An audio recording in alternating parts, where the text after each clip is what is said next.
Do you want to be able to know exactly how to use your SHEIN wallet money? Well, then this video is going to be perfect for you, because in this video I'm going to show you a step-by-step guide on exactly how to use it. So what you're going to do firstly is to just go into your SHEIN app, as you can see. So you're currently now on your SHEIN app, and then you're going to of course also log in into your account. Now when you have logged in into your account, you're just going to select the items that you want to be able to get.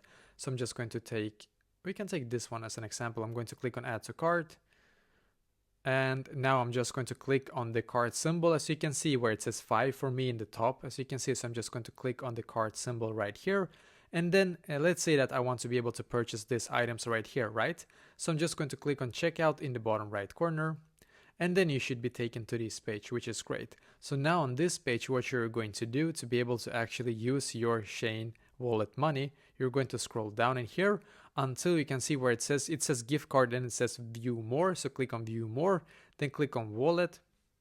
In here you will be able to see exactly how much you currently have on your SHEIN wallet in here, and you can input the amount that you want to be able to use for this specific order. Let's say that I would have like 100 Swedish crowns. I have it, you might have it in US dollars as an example. For me it's in the Swedish crowns right here. So let's say that I want to be able to use, obviously I don't have any, but if I had 100, I would just write 100 in here and then click on apply, and then I can apply that amount to this order. So this is basically exactly how to use it.